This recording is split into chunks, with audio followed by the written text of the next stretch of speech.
What is going on, guys? DBG here, and in this video we are going to be talking about the top 10 2 guards in NBA 2K21 MyTEAM.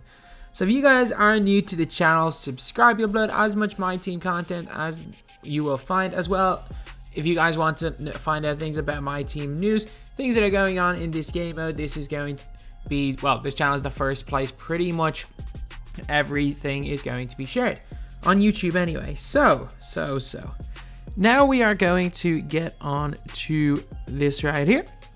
So the players we have got all going to be 2 guards and all cards that are in the game right now. I'm also going to be judging them by how they are when they are fully badged up. So we are going to go over a few honorable mentions. And guys like Pete Maravich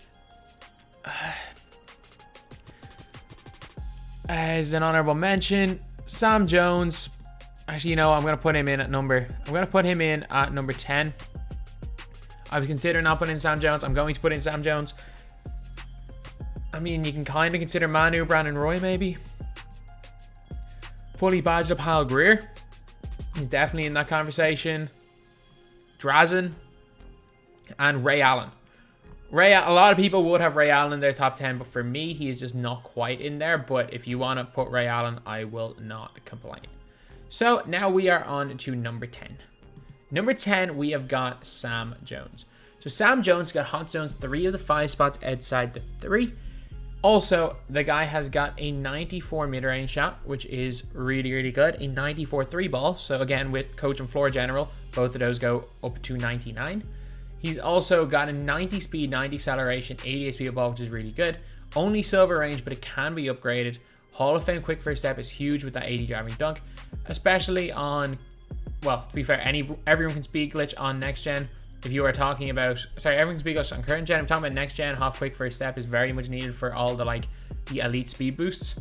So he's got goal clamps as well, so a good defender, great shooting badge, got basically literally everything except his range. And then it's not that, it's whatever, a little bit expensive to upgrade it, not actually too bad today. SGs and animations, can't dribble the ball really, but a great shooter. So yeah, a card that I really do like. And again, SGs aren't the most relevant thing because on one gen there's the speed glitch, and on the other gen, off quick first step can kind of do a step back speed glitch anyway. So he's a 10. And number 9 is a new card that I just got today. It's Diamond Paul Westphal. And kind of a disclaimer, I have not used him on current gen, but I pretty much know what he's going to be like on current gen because Pete Maravich is literally a clone. So one red flag for him on current gen is the reason why he's down here at number 9 is the fact that he's got no hot zones anywhere. So he's got no range extender, but he's got Hall of Fame hot zone hunter. He's got goal catch and shoot, so he will still be able to hit from a little bit out, not too far out. And again, if he had silver range, we'd be looking at this card in the top 3 or 4 2 guards. Being completely honest, he'd be absolutely fantastic. But he's got gold quick first step. He's got silver clamps, pick dodger gold, which is good. Decent enough length at 6'7". 6'4" is a little bit small for height wise, but he can play the point guard, which helps. Good speed, 2-ball acceleration, good lateral quickness. He's got not a great driving dunk rating of 65, but I'm telling you, he does get quite a few driving dunks from using him. As well as that, Pro 6 behind the back, which on current gen is really good. Next gen, it's not great. Pro 2 cross, Ray Allen 56. Literally everything Pete Maravich has, he has. So he's basically Pete Maravich, except they took away range extender and they gave him clamps. And for me personally, clamps is more important than range extender, which is why I have him a little bit over Pete Maravich, who would be another one where if you find out how to hide him, he would be in the top 10 list, but he's hard to hide. And then next we got a new card, a new cheap card. We have got Jeff Malone. Again, the literal one, when you badge him up, or even just give him range, there is one negative to this card. A little bit small, but he's got a long wingspan, so that's fine. Is that he doesn't have hot zones here. If we're talking next gen, this guy is godly. 82 3-ball, look, it's fine. If you can green with, if you know players release, you can green with 82. 88 speed, 86 speed ball, and 88 acceleration. Guy comes with silver clamps, which is upgradable. Comes with upgradable range extender, Hall of Fame green machine, hot zone hunter. He can get range as well. Also got decent enough lateral quickness. The big thing with him is that he's got Trey Burke Kobe. So he's got literally T-Max T-Mac's release, and I think he's mini T-Mac, isn't he? Am I right in saying that he's mini T-Mac? Like, he's like mini T-Mac, except the dude has clamps, which is quite a big thing T-Mac doesn't have. Pro 1, Pro 1, Pro 1, Pro 3, Pro 1. I think he literally is miniature T-Mac. Yeah, he's basically miniature T-Mac. So, if you guys are a fan of T-Mac, he is definitely a card that is going to give you very similar things. He's just not quite as tall as T-Mac, but he does give you clamps. So, honestly, he belongs in this spot. And then we got Otis. We got Otis Birdsong. And fully badged up, man. The more, I had him a little bit low on my top 100 list because I hadn't used him fully badged up. And the more I think about it, I'm going to say this right now. I have not used the guy fully badged up, but I've used him not badged up. And even not badged up, he's going to be somewhere in this line. He's going to be somewhere in this range, maybe kind of 10, 11. Fully badged up, when you give him range extender, he comes with clamps, and you give him some of these key badges. With the speed, his 3-ball, in fact, he's got good SIGs, he's got a decent jump shot. He definitely, especially at that point guard position, I think he belongs in this position at number 7. So Otis, really, really good. Does everything. He does absolutely everything fully badged up. Number 6, we got Micah Red.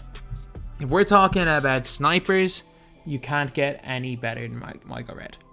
In my opinion, he's the best shooter in the game. If you were to ask me, what player do I think will hit a shot if I got it to him in a catch and shoot, I would say Micah Red. He has gone away from, or he's overtaken Rafe LaFrance for who I think is the best at hitting who is the most likely to green a wide open shot. 94 3-ball, feels like 99. Goal range extender, comes with bronze clamps, which is not more than enough. It's fine. It makes it usable. But his Ray Allen release on these shooting, SIGs aren't the greatest, especially on next gen, but he's a sniper. He's a sniper, which is why he's just outside top 4 or top 5. And number 5, Michael Jordan. Current gen, he's a beast. Next gen, he's a beast. Jordan has got basically everything except the hot zones. His only problem is his hot zones. He's got no hot zones outside the 3, so he will struggle to shoot the ball on current gen. I will be the first to say that. He will struggle to shoot the ball from outside the 3 on current gen. Guy has got no catch and shoot, unfortunately, but you can give him it. Can get range extender, but if you're on current gen, I don't think you necessarily need range on next gen. If you're on current gen, I don't think it's going to help because he doesn't have any hot zones.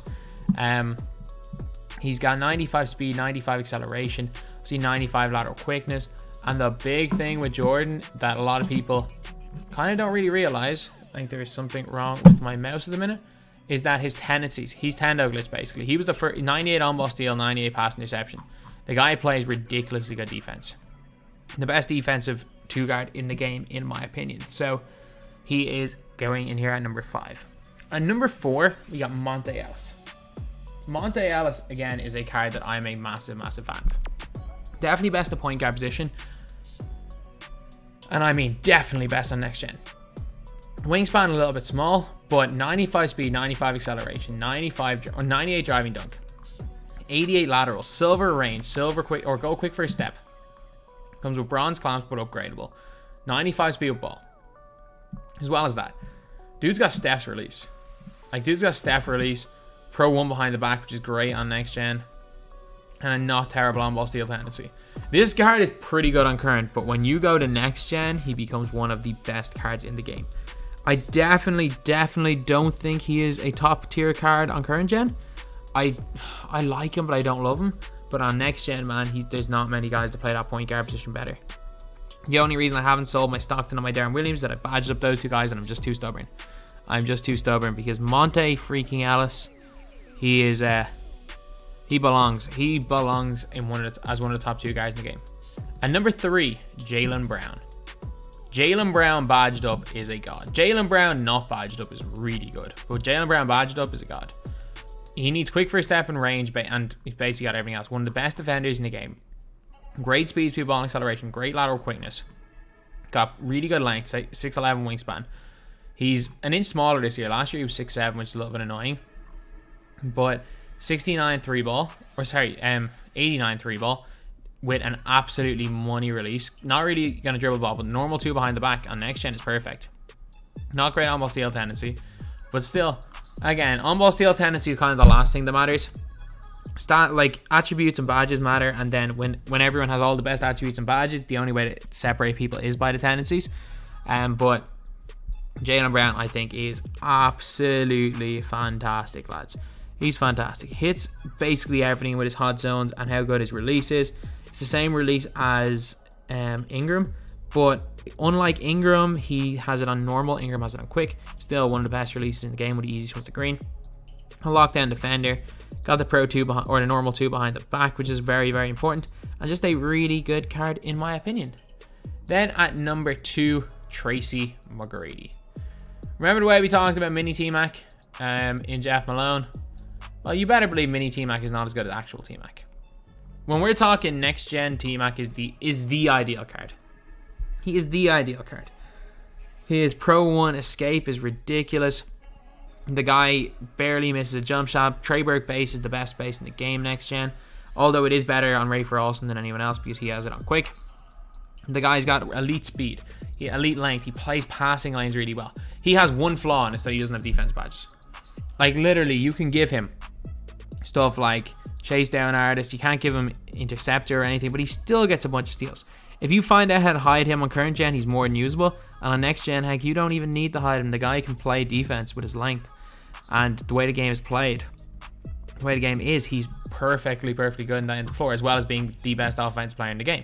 However, he's not number 1. And number 1 should be an obvious choice. It's J.R. Smith. J.R. Smith, hot zones everywhere outside the 3. Hall of Fame range extender is quite a big one there. Like, having Hall of Fame limitless is really, really important because, like, on current gen, because of the speed glitch, he's almost impossible to guard. If you know how to quick stop and speed glitch and do that off screens, it's GG's. No one's guarding you with this card. And on next gen, it means you can shoot from the halfway line, basically. Quick first step gold, an elite dunker. Got clamps gold, an elite defender, like interceptor gold already. Off rip, like decent tendencies. He's got the best behind the back in the game. His release is really good, and I just think it's a no-brainer. I think it is an absolute no-brainer that J.R. Smith is number 1. So anyway, yeah, that is pretty much it. I think, honestly, there is a debate if Dwayne Wade is going to be in... there's a debate if he's going to be one of the top players in the game. It'll be a weird one. It'll be hard to see until we get him, because right now, because his release speed is on normal, I've used normal Dwayne Wade, his release is awful. However, the way 2K do things, they do tend to just change up players. Like, Blake Griffin's release was on normal, and Blake Griffin would have been not very good at all. They've changed his release and put it on quick, and he hits everything now. So, and they bumped up all his stats, so I can see him doing something similar with a Dwayne Wade, or at least making his release on quick. Because if they don't make his release on quick, I don't see him being like a top 5 card. He'll probably be like a top 2 or 3 2 guard, but he's definitely not going to be J.R. Smith if they don't give him quick release. So yeah, that is pretty much it. We're going to be ending out the month anyway. Like, today is the 27th. We're going to be ending out the month on 1 position per day, going over things like this, counting them down, and then obviously the start of next month we are going right back into the tier lists. So anyway, that's the video. Thank you guys for watching. Please like, comment, and subscribe.